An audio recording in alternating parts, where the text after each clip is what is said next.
Hi, Eric. Well, hi, how are you? Good. Can you hear me? Just fine. Great. Hey, I don't know that we're gonna see a whole lot of anything.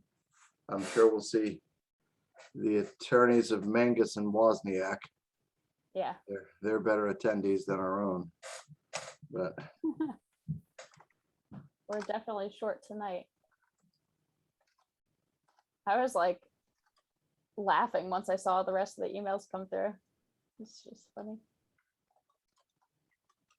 When it rains, it pours, I guess, in the opposite way. Do you want to share your screen or should I with the agenda? I can do it. Hang on 1 second.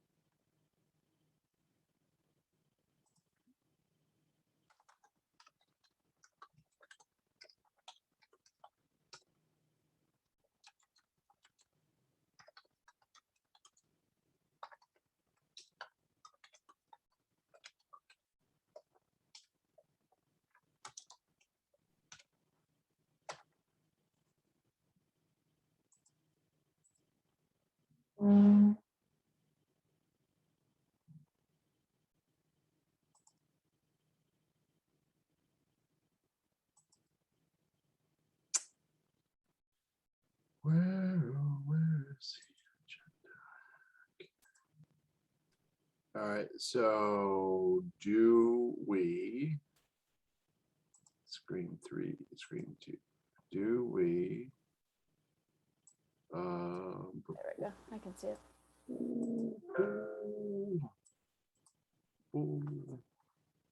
all right. So call to order 6:31.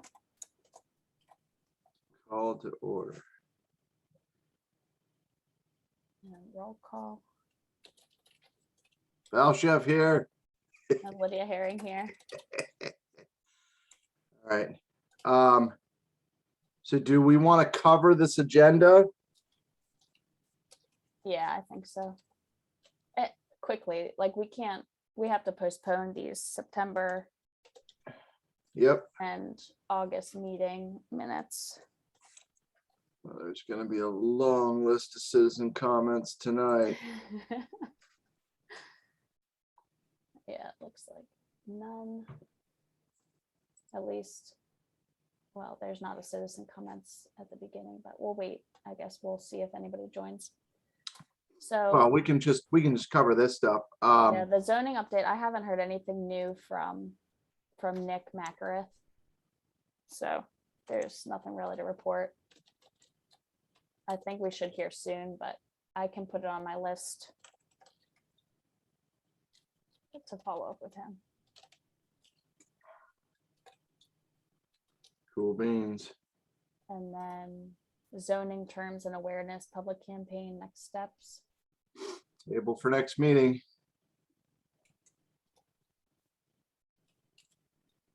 So yeah, we might circle back to that in just a half a second. Okay. So I'm going to share my notes doc with you. This is being recorded, so you know the whole world now knows all of the evil things that I say behind everyone's back, but it's just easier. All right, so this is from your steering committee meeting yesterday. yeah, this is from the steering, yeah. So so there's a survey, okay? But before we get to this survey, I just want to jump down to this, right? Because I think that there's a couple of things here that are very interesting. So the 2012, this is kind of the little historical journey that we took. Some people felt it was a waste of time, some people didn't, but I think I'd like to get your kind of shtick on this because I think this is important. So in 2012, we did this master park plan thing. There's then site plans that I think they kind of fit underneath the park plan, right? The sites are the individual. So this master plan was a big deal. You read it. There was like accounting and, stuff, there was like a lot of work went into this thing. Right? Sure. So facilities, program, finance, And right? especially the pool feasibility study. That was a huge component. Right. So that formulated the plan, which is now ballpark 10 years, decade old, right? A lot of it still readily applies. Crafton is not a fast changing community. You know what I mean? We're not Tacoma Park, Maryland, but this is there's still a lot, that has changed in 10 years. So the point of this is if we update the plan, we can go out for grants because there's new things. There's, we don't have a volleyball court anymore. We've got a community garden, so there's things that need clearly updated. It's just out of housekeeping. Yeah. But there's also strategic things in there that within the scope of the properties, right? Clearview, what everyone says Maine, and I'd like for us and everybody I talk to stop saying Maine, because Maine is up there, right? It's a state. I've never Well, heard Maine is what they're referring to as the Maine Crafton Community Park. Huh. Right. So if we want to call it the Coletta Perry Park Complex, that's fine. Right. I'll nominate it. But I don't think that we should call it Maine. You know what I mean? Crafton Park. I mean, the sign says Crafton Park. Well, but they're all Crafton parks. That was the problem with all of this. Right. So Clearview is a little misleading because it's not Clearview. It's the trolley trail. It's you know what I mean? So naming conventions, I think that was one of the first things. And Kirsten had a great point about this, but South Linwood Noble. So those were all done. Those all investments that were made, studies that were done, stuff that happened, right? And then 2017, the grants, the pool assistance, the paving of the playground, all the things that have happened in the past 5 years. Okay, that brings us to the current 2020 being the current. I think this park plan would be done by now had it not been for the pandemic. So that, the 2020, the borough elected to update these legacy plans because, and this is what I think a lot of people need to understand, and we can help from the Planning Commission, is help people understand that it's not just a document that's pretty. You actually need this to go and apply for grants. That's a salient point that falls short. It fell short on me. I didn't know that. Right. I bill myself as an idiot, but I'm not that bad. I mean, I didn't know that. You're involved as well. So for you not to know that, being Didn't an know involved citizen. Right. So that most of the people that aren't involved that much definitely wouldn't know it. That's where I'm going with this. A lot of this stuff is about language that we use. It's not inclusive. You know what I mean? It doesn't meet the everyman in every man's place, every person, I should say, in every person's place. But so we need to think through that stuff in how we communicate as well, as is my takeaway from it. But so here's where it is. This update to the park plan poses a significant problem. There's a threat that's presented in updating the plan as it is, because it's the main Crafton Park, right?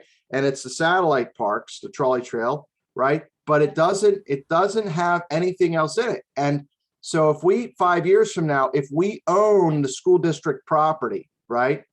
The chips go our way and the Biden money comes from heaven and we just buy it out, right? Let's just pretend for a second. But we couldn't do anything. We couldn't go with grants because we'd have to go back again and update that plan. So what council did, and I didn't really understand this, what council did is because there was grant money that was used. The grant money could be used for things like we now own the Duncan property, which is now, I guess, the rec board, and this is something for you to know. I didn't know this. They call this the Creek View, Creek something property. So if you think about CIT, that what was called the Duncan property, that little, Right. so that's referred to as this creek side. Great. So having Creekside integrated into the plan is okay underneath the grant, and it's smart for us to do. Yeah. Even though we don't have any shovels in the ground, we're not doing anything. It's good to dream a little, think a little, and plan a little And around it. It's green space that's owned It by is the green borough. space. That is That's meant exactly to always right. be green space, so it should be part of the parks plan. Right. So changing the park plan to open space, right? Amending the park plan to include open space, green Maybe space. parks and green space plan. Yeah. Yeah. Those are all things that will come out of this. But Or even if they don't want to change the title, just clarify in the introduction what we mean by parks plan. the byline, you know, the plan of developing open spaces, and exactly. blah blah. Just So here's the rub.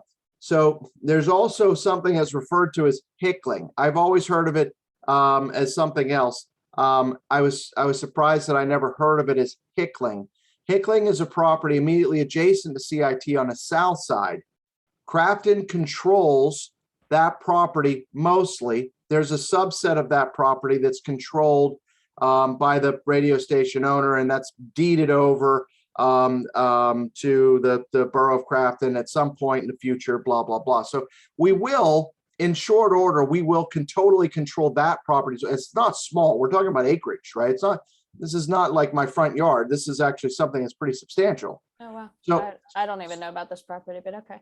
Right. So it's it's kind of that wastelandish kind of thing is the way I describe it on the other side. It's just full of rubbish, Yeah. I love the fact that I said rubbish. So it's very English. Yes. So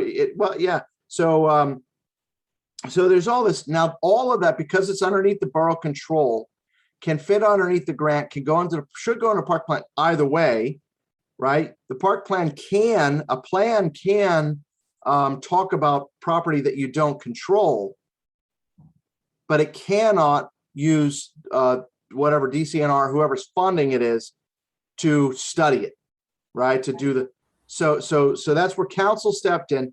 They pushed extra money in so that we include, and this is what's interesting, both CIT and Linden.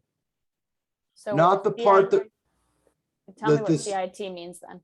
Oh, CIT is the baseball complex at the bottom, Meyer, Middletown Field, whatever. Okay. That is not owned or controlled by Crafton Borough. Okay. The Crafton Ingram Thornburg Baseball Association owns that. That's theirs, but they have not sent over a contract saying it's yours.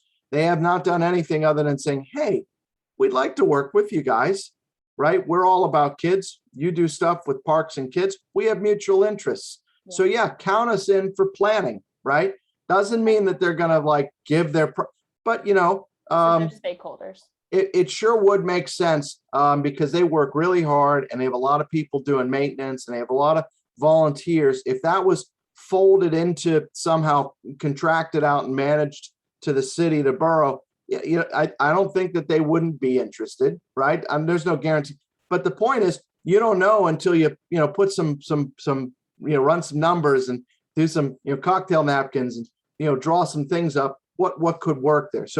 But CIT could not be covered by the grant. And Linden, well, we control the front half, that, the parking lot, and obviously the mini golf, but we don't control the back half. So what if we do? And there's a good chance, good is relative. There's maybe a single digit chance that the Crafton Borough controls that property a couple of years from now. Maybe, who knows? But the point is, we couldn't go out and get funding for it if we do control it, if we don't write some ideation into the plan, right? So that's that. Yeah. Let me tell you. We're trying to check all the boxes so that in the future we have options. It took 45 minutes to get through what I just did. And it was like, Kirsten was like, come on, guys, shut it down. This is not what we're supposed to be here to talk about. And I don't think she was wrong, but the reality was it was just not a, you know what I mean? It was not a, it was something that we all did not know.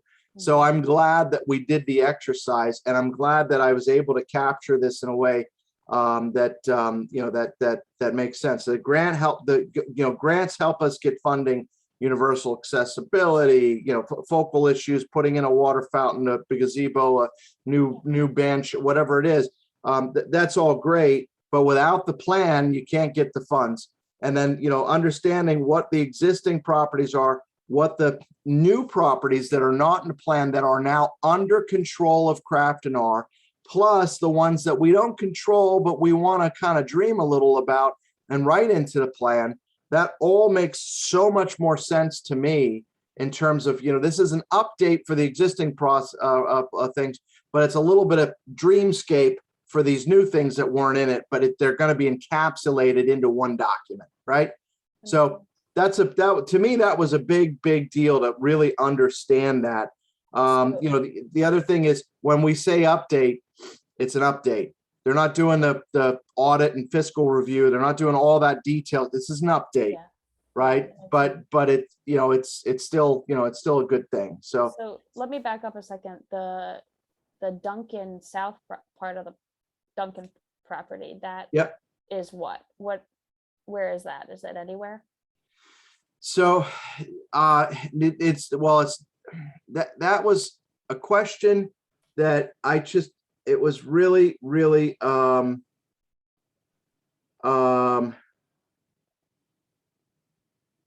it was really difficult for me to get an answer. Every time I brought it up, either Coletta or Mike Crown told a story of what happened a million years ago, and no one actually answered a question.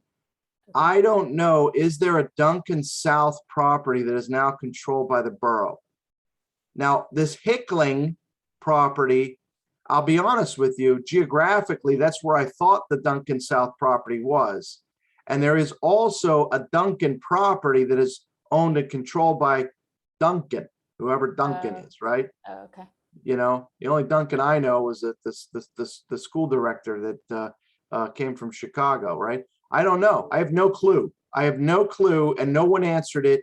And it's just very frustrating when you ask the same question 3 or 4 times and people just blow you off. You know what I mean? Because they want to tell their own story, but that's the way it goes. Yeah, I was just wondering if it should be, if it's also green space, if we have any chance of controlling it, if it should be included. But so if I kind of read the tea leaves on it, there is a Duncan South property, and the Duncan South property is not controlled by the borough in any way, shape, or form. There is a property that I heretofore had referred to as Duncan South that we do control, and that parcel is called the Hickling property. That's a word that I never heard before describing that area. But regardless, there's a sizable amount, and I'm sure that the planners and the people who do the research behind this, the consultant, I'm sure they'll get it right in terms of the boundaries and what goes on to the map and the plan and all that sort of thing. But it's all recorded. There's deeds and stuff. Yeah, that's what I mean. So, but I was with you. I was very confused by that. But so we spent a lot of time on this. It was very confusing because it is very confusing. I'm glad to know all that, though, and also that CIT is an entity unto itself, not associated at all with the trail, not associated at all with the Duncan property, because for some reason in my mind somehow they were. It's like that area in my mind, so I didn't realize they were distinct pieces that were controlled separately, like CIT, for instance. They're a stakeholder there, but the borough doesn't actually own that property outright. And so Lydia, between you and Kirsten, you're two of the smart people I know, right? So for you to be confused by it, imagine what's going to happen when we go out to the public and ask their opinion on a survey, right? So there's a whole, and I'm going to say a shit ton, and I'm sorry for saying, but there is a shit ton of education that needs to go into this in order to elicit, the kinds of responses that you would, we're trying to collect them for community input, and in order to do it, there's a lot of education to it. So this is what I heard, and these are my notes. I heard from this survey, and I don't know if it's appropriate to share into the recorded meeting, the draft questions for the survey because they're just that. So I'll leave that in the committee. These are just my notes, so I won't click on the link that's there for the survey. But and I'll just tell you, it's maybe 10 questions, and they range in kind of, who are you? So basically there's a series of questions around what is used and by whom, right? What kind of household are you? Are you, how many we want to know how many senior citizens are in need of a walking path, right? How many how many teenagers are in need of a skate park? What are the things that what is used? And so what is used is not, Lydia, just the context of Crafton parks. It's what do you leave the borough for? And I use the example, I've got What are you 3 doing in your free kids. time? I got 3 kids that I take to ice skating rinks all over the region because we don't have one in this town. I don't expect one in this town, but we don't have one here. So, that's a park and recreation activity that we do. There's those sorts of things. Deck hockey. I take my kids to deck hockey. Deck hockey is not offered here. We don't have a deck hockey rink, but there's several around and it's not far to get to. But sure, would it be nice? Yeah, but that's the point is, what are the kinds of services that people are leaving town for, right? To go pursue? What are the kinds of the infrastructure and the programs that they're using that are here, and I said, there's the organized ones, and there was a lot of talk about that. The organized Crafton crocodiles, but there's the less organized ones. In that same swimming pool, there's a certain person who runs a very popular water aerobics class, all summer long, on Thursday nights or Tuesday or whatever it is, and it's very popular. But do they have T-shirts and have a community and a banquet? No, it's an aerobics class. But that's another thing, right? And there's a popular yoga group that meets in a park, so there are these other less than officially sanctioned on Crafton letterhead, or partnered with the borough for whatever rhymey reason.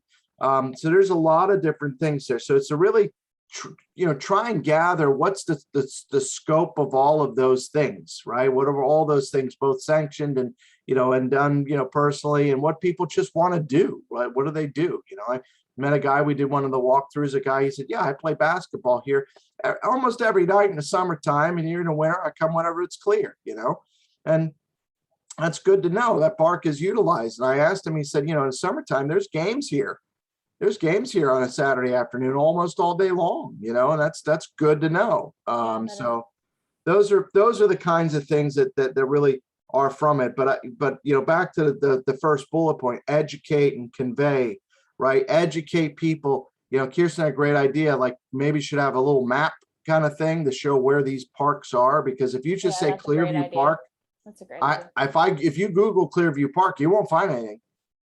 Even people don't know where Noble Park is. I mean, they call it the Wasp Park or the Bee Park or something because of that one piece of equipment. It's like, yeah, it's not obvious. So I think a map. So there's a great deal of education around where they are. There's education around what a park plan is. The park plan, in my opinion, the park plan is it needs to have a call to action in terms of survey. And we need to explain to people what this is used for, like we were talking about earlier, how it's used for grants and that sort of thing. And there's also the thing like, listen, we can't come out and say we want to build Kennywood because we don't have in our budget to sustain Kennywood Park, right? So you can't put Kennywood down in the valley for a lot of reasons, but probably the most obvious one is we can't afford it, right? We can't afford to build it. We can't afford to maintain it. So the rule of thumb that I thought was interesting, the consultant mentioned, is generally if you put a piece of equipment like a swing set into a park, if it costs you $1,000, chances are over the lifetime of that typical piece of equipment, you'll spend about $3,000 on maintenance for it. New swings, new mulch, new this, just the maintenance in and around that piece. That's what you're going to encumber $4,000 on that $1,000 investment, right? It's good to think about that way, because if we say, oh, we want to build a sled, a concrete slide down the sled riding hill to make it all season. That was one of the ideas. I thought it was a lovely idea. Yeah. But if it costs, what's it cost to pour that much concrete? 50, 60 grand anyway. right? So if the lifetime cost of that's going to be a couple $100,000 then, right? So are we prepared to, even if we got a grant for 30 of the 50,000, that sounds great, but now we're on the hook in the budget, to cover a couple $100,000 worth of maintenance for it. It's definitely something to think about. Well, it's part of it. It would really stink to invest a bunch of money and then 5 or 10 years from now, half of it's falling apart and we don't have the money to fix it. You see it all over Pittsburgh. Yeah. You see it all over Pittsburgh, right? And the whole infrastructure project problem around the whole country. I mean, bridges. I shouldn't have said Pittsburgh. Are such a shiny new thing that a politician can go to the ribbon cutting and get all kinds of credit for, but nobody gets credit for fixing a bridge that needs to be maintained that already exists, and so no money gets put toward it. Yeah. Politicians don't paint buildings; they just rip them down and build new buildings, put their name on the side of them. So that's for sure. So and then I had proposed this the call to action here. And I said I'm not married to my words, but I wanted people to think about that in terms of what is the purpose of this. And I said having something in here that couches this, put in Kirsten's idea of a little map, a drawing of Crafton, say this park, and then and just to get people to really understand it, and what I'm at. Lydia, I'm asking you for 15 minutes with this survey, you know what I mean? Or whatever it is. I need you to take 5 minutes of your busy day, because this is gonna impact you. And if you don't take the survey, don't complain about it, right? If you don't do the survey, don't complain about it later and say that, what did they do? What are the choices? They're dumb. Basically, we just need to convey this is a once in 10 or 20 year That's right. chance to make an impact on this plan without being part of the steering committee. This is, and better than anybody that just because it's not in the plan doesn't mean that it's not a thing. It just means it didn't make it into the plan. It'll be a little bit harder to accomplish it, but it doesn't mean that it's off the table and impossible. But it is a whole lot easier to make things come to reality if we get them into the plan. For sure. Yeah. Anyway, so that was it. So when you have your notes, not to suggest that you change your notes, but maybe add something about orienting the participant through a map. So you have call to action. Yeah. So that was Kirsten. That's the consultant has that. Okay. She explained exactly what that kind of orientation, right? Right, wayfinding or whatever. Into the survey, having a map, help them understand that map. That sort of thing. So, and then some of this stuff is, again, these are my notes. Don't. We spent. I do. So for that discussion unresolved, whether we should. Not that my single opinion matters, but if it's up to be if it's on the docket to be part of the plan, it should be part of the survey, in my opinion. So this is where it was. They're going to draft the survey, the consultant and her team, and they're going to distribute it back to the committee over the next several days. And then very quickly, they want to have this out and posted literally by the end of next week. So here's what was thought. So coinciding with this, they wanted to do some marketing around getting the survey out there, right? And I wanted to do some marketing around getting the survey out there. But coinciding with this, Coletta agreed that having like a postcard mailing from the borough, even if you don't send out all, because it could be several pages long, it's a paper survey. You might not need to send that to every borough resident, but if you send up, call us up, stop by, here's a QR code, that sort of thing. Yeah. Savvy Citizen, all the usual suspects, the website. But coinciding with that, they want to have the consultant is obligated in her contract to have some public events, at least one important one.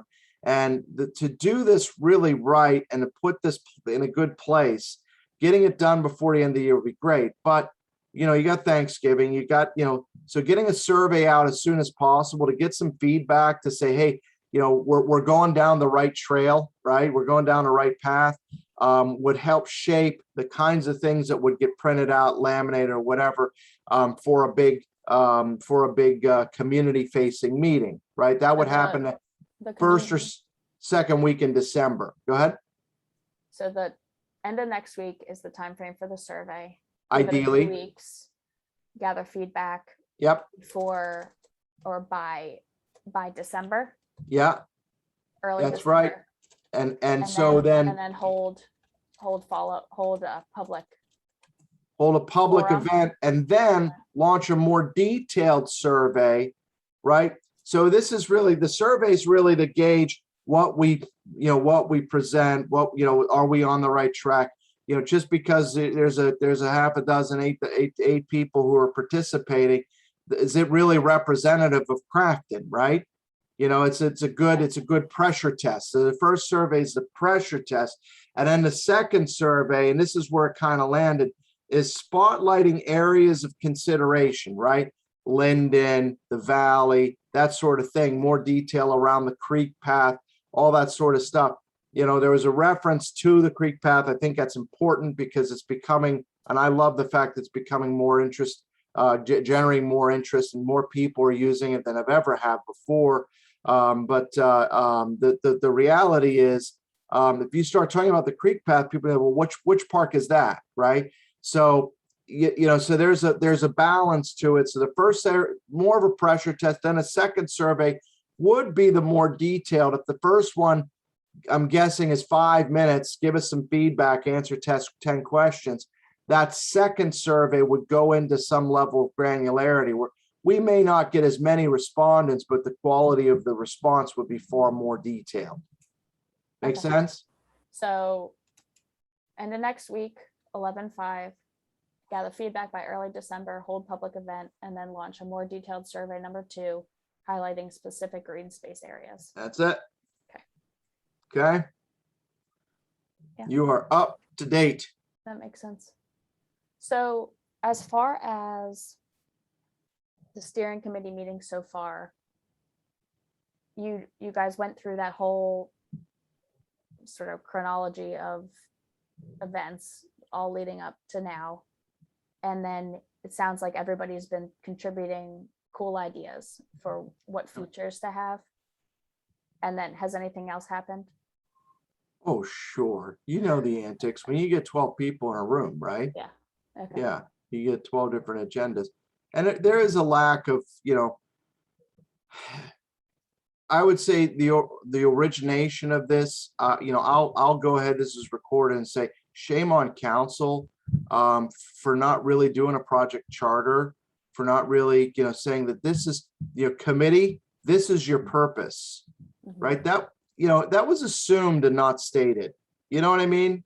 And so you have some personalities who came to the meeting with great ideas, but ideas that were not part of the updating of the 2 parklets, the trolley trail, Within and the scope. Crafton Park. Their That ideas was aren't- all that aren't was the in scope of this. Now it's been expanded, right? And that's why I said, you can't expect a consultant to know every single, skeleton, every single story, even though this group they know a lot about Crafton. I'm very impressed with how much they've known, but you can't expect them to know. So that's why I said, so it was very problematic in how it started, because of the fact that you didn't have people that were all singing from the same choir sheet in terms of, what the purpose of this collective is. We're not here to start a running club or a walking community. We're here to put the infrastructure in if we think that the community desires a running track or a walking course. You know what I mean? Those are the kinds of things. So, it's less about the program, it's more about the capital improvement that needs to happen. And I think it's been slow to move away from this predisposition of program to really understand of, what are the infrastructure, what can we support, right? And it's not, I keep using the same phrase. We can't put Kennywood down in Chartiers Valley. Yeah. But we can maybe do some things. Right now we have no things officially. We have land, right? We have open space. So what are some things that we can do with it? What can we afford to do? But if we fall into a grant from the Bill Cower Foundation, not that that's ever going to happen, but you know what I mean? If we fell into some money as a borough, what would be a walk-off home run? What would be awesome in that valley? And understanding the context of the people who've been going down there, and the people who love the nature down. We have bald eagles living down here. There's a lot of things. So going down there and putting in an amusement park, a merry-go-round, and all-night lighting would not be a very friendly thing to the people that love the nature that the Chartiers Valley affords them, right? So it's really about being sensitive to what's possible, both in terms of, the demographic of who would use it, the accessibility of the economic conditions of people who should be able to use it. I said I'll just share with you, I was really disappointed that in the original draft of the survey, and this isn't the consultant's fault, it just wasn't in there, but nobody in the room, I was pretty disappointed. I was quiet on it and I waited till the end. Not a single person said, yeah, when I reviewed the survey, I was really disappointed to see there was 0 references to the current mini golf. Well, you know what? That's interesting. That's an institution, man. I mean, look, I understand some people are like, oh, it's old or run down. You know what? There's some people that thoroughly enjoy taking their grandparents down there, going down there with their kids or whatever. We've And, enjoyed this fall. Jerry Luxbar said the night before there were 50 people that came. You know what I mean? He said, give or take, don't quote me on that. So I'm going to quote him. I'm going to say, Jerry Luxbar said 50 people. So maybe it's not 50. But still, I mean, dozens of people use it. And, that's in the dead of night, in the middle of fall 4 seasons, there's events that happen at that. So yeah, I mean, so what? Maybe there is a plan to make it bigger, better, and stronger. But right now, you charge $2 to get in, and it's a good family event that's pretty accessible to all. You build a multi-million-dollar mini golf, borough's going to have to control it. It's going to be either outsourced to a private company, or borough's going to have to charge like, $6, $8, $10. You know what I mean? It's going to be, that's no longer the fun, accessible, kind of a local entertainment, so it's, those are the kinds of things that I worry about. We're setting that our sights on maybe stuff that's a little too much caviar and champagne, and we need to think a little bit more about Kool-Aid and pretzels. I'm with you. I think parks are supposed to, at their core, the idea of public green space is supposed to be accessible. It's okay to dream. And I've said this to other members, like, oh, you shoot down everything. No, put it on the list. But what we actually take out for community input, everything on there should be, within some degree of reason, doable. Like some might be a stretch goal. We'd have to need the governor of California to come here and give us some of the California money to get this done, because we can't do that with Pennsylvania money, right? But then other things are like, it's kind of a shame that we don't have nets all the time on our basketball hoops. So we're gonna, let's do that. Let's red up the parks in Pittsburghese, right? So I think there's a full spectrum that's there. But again, don't put Kennywood in Chartiers Valley, because we can't do it. It's one of those, okay, if you want to throw everything at the wall, fine, but certain things should get knocked out fairly quickly. Kind of what's in the realm of possibility fairly quickly, and you funnel it down and then focus your energy and time and attention on the stuff that really could come to fruition.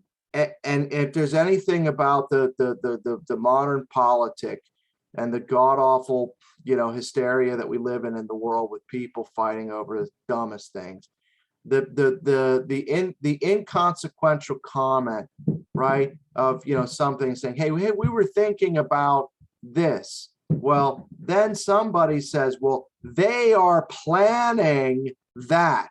No, that's not what was said. They're spitballing here. What if we had a bridge that connected this walking trail to that walking trail? Telephone. Wouldn't that be great? Yeah. It's exactly that. It's a little kids game where you whisper something in the ear and it comes out and says Dr. Seuss. No. I said we're going to the zoo. It's not Dr. Seuss. Where do you get Dr. Seuss from? Right. Yeah. Yeah. I mean, all that stuff. Like this is Well, on the other Yeah, side is everybody has to kind of just you keep put things those in big perspective. grandiose plans out there, and Lydia, you know this. You put a big grandiose, Kennywood in the Valley plan out there. Some people are going to say, okay, wait a minute. Where are my tickets? It's coming. You said it's coming. No, I didn't. I said, we're trying to figure out, is that something that we be? No. Where's my ticket? Then other people are going to say, holy cow, they're spending money like drunken sailors. What are they doing? What are they doing? Nothing. They're just, whoever they are, we collectively. That's where That's the it. education That's it. piece really comes in. Yep. That's going to be such an important piece of the survey, such an important piece of that public event, because it needs to basically calibrate everybody to where it is, give It's a good examples word. of some of the ideas. Calibrate. Yep. Yeah, it's just all the hearsay doesn't help. All the Facebook chatter doesn't help. It really needs to come from It needs to be the plain steering English. committee or the consultant or council, where it's like a sole, group of people with authority actually Yep. saying, no, this is what it's all about. You might have heard these pie in the sky ideas, but this is what it's all about. I don't know. That's it. It's hard. Yeah. It's a lot of It's progress. Like I said, it's all, there's only been 3 meetings, and I feel like it's in a really strong place that's good. I'm glad to hear that. take a group of people of, common-willed but strong-willed individuals to come together and actually put together something that's beginning to look like a plan in 3 meetings. I think it's something to be pretty, proud of, for sure. yeah, I think it's pretty good. I think it's pretty I good. always think of these things as eddy currents, like it just swirls and swirls and swirls, and then all of a sudden it like comes together. Yeah, well, that's why you need a consultant, right? That's Yeah, the, for sure. that's the benefit to all that stuff. People say it's a third-party waste. person. They're terrible. They're not terrible. No You one else need- would do it, You man. need that third party authority Yep. that doesn't have skin in the game on, personally. For sure. All right. Anyway, thank you for the update. That's great. The only other, it's not on the agenda, but the only other thing I thought we might want to talk about is you had challenged us to look at that eco district. I think it was eco districts, where we were trying to think of our, what was the wording? It was like our things that are lacking in Crafton. Vulnerabilities. Yeah. And I did add a few things I thought of to that document if you want to go over them or talk about it, but we could also table it till the rest of the group's on. What do you mean by that? There was like an eco district document, I think. I'm trying to find it now. The brain dump document, the one that's shared with Crafton and Ingram. I can share my screen. Oh, here, I'll let you share.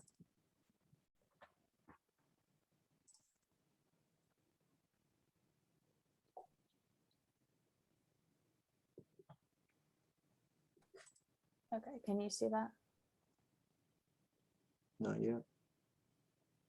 It just says you've started screen sharing.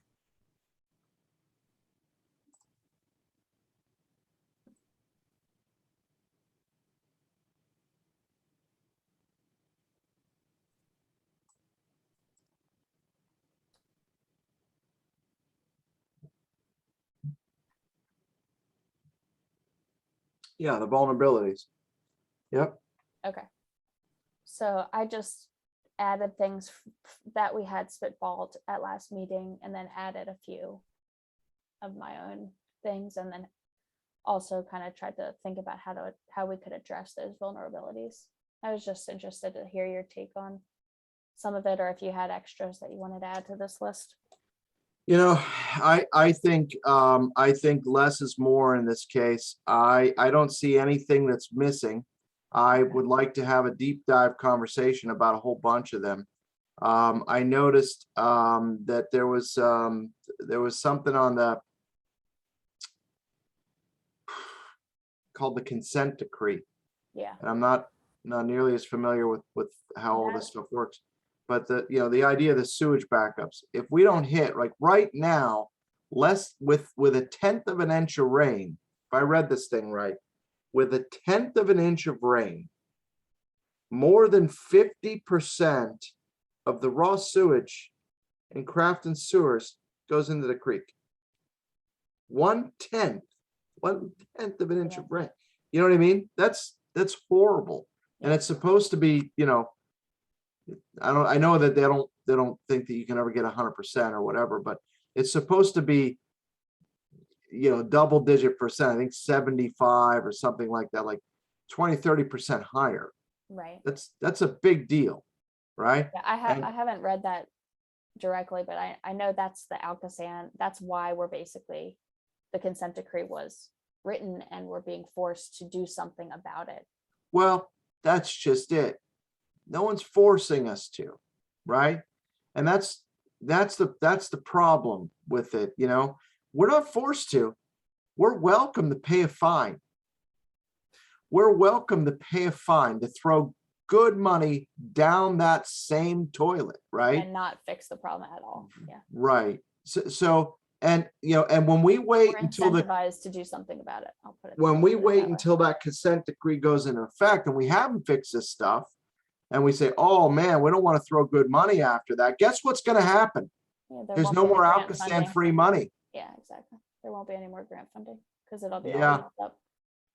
Yeah. So that is a strategic vulnerability that needs to be solved for the eco district, for the community, for the economic development, for the walkability, for the for communications, for every element of the Thrive comprehensive plan. I would say that the sewage backups are probably the single biggest problem, right? I would contend that the Chartiers Creek Trail is very well utilized compared to when I used to walk down there 10 years ago. You know what I mean? So it's all in a matter of perspective. Could it be better? Yes. But I hike on many trails in Western Pennsylvania that are in far worse condition than that. So it's, do we want the Boulder Valley Creek Path? I went to school in Boulder, and their creek path, by God, it is Shangri-La. It is beautiful. All the little trail crossings and the bridges and the pretty, oh my goodness, it's the most beautiful place in the world. But you know what? They have the money for it. They have the money not just to build it, but to maintain it and to do events on it. And we don't have that, right? So like I said, like I would contend some of these things. Chartiers Creek Trail could be improved, could improve utilization. I would just take that as glass half full, but it's the same point. We agree on what the point is. Yeah. But like I said, the biggest thing that's on here to me is, and I don't know what people talk about with air quality. I don't know it. And it's a whole county issue. That's right. And we can do our part. So tipping our hat to it, that's great. I don't know what Crafton is doing that is degrading the air quality in Allegheny County. I mean, I don't, like I said, all of the factories around us, all of that has been hogged up by Pittsburgh's greed to get the tax monies. We have industrial facilities that surround Pittsburgh, but we don't have any control over them because the city of Pittsburgh built Crafton's walls, right? They walled us in so that they could get that steel mill and they could get that warehouse and they could get that stuff, and we couldn't. So I don't know what we can do about some of those things, but I do know that we can control things like our sewage. I do know that we can do more to educate. We can do more with codes. I remember I used to do historic renovations, and the idea is there was a point system. You would have loved this. There was a point system where the building inspector would actually give you points, right, based off of the building sciences that you would incorporate in terms of the insulation, the waterproofing, the things that you did that were above and beyond the building code minimums, right? And based off of that, you could pay less in taxes, That's cool. right? It's a That great incentive. incentivizes, yeah. It's a great incentive. It's not a one-time thing. It's a permanent thing, right? It's a durable thing. I don't want to say it's permanent, but those are great programs. I don't know if we can affect that change from a little planning commission, but a eco district could. Yeah. Right. Those are concepts like energy use is just, I think, So just something it's not. What's that? What would that, would that be code enforcement related? How? No, so the code, like, here's the thing about code enforcement, right? It's minimum, right? Would you eat food from a restaurant that was at the minimum viable code? No, I would not go to that restaurant. I would want to go someplace that exceeds the requirements. You know what I mean? The USDA has food that's grade D but edible. I don't think that people should probably be considering eating that. The building code is a bare minimum what should be done. And so how do we encourage all these flippers? Look, it says, like in the code book, it says you have to have a railing. When you nail a 2x4 to a wall and call it a railing, that's not cool, man. Yeah. That's just not cool. Yeah, I get it, right? You were the kind of kid that turned your homework in that way. I see what you do. But like, there's ways to, you can lead with the carrot and not the stick. Yeah. Right. So, create incentives / encourage quality building Of building science. Yep. via tax code. Right. Yep. That's it.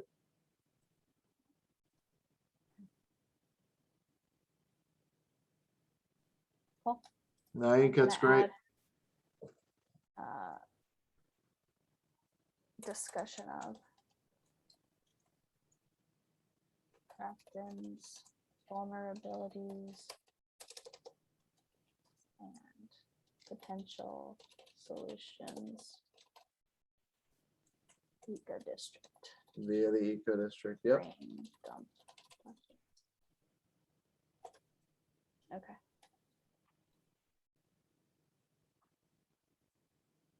Okay. All Great. right. So still no citizens on. We'll postpone those minutes and we'll motion to adjourn at 7:21. Good catching up. You too. Thanks. Have a good See you one. there. You too. Bye.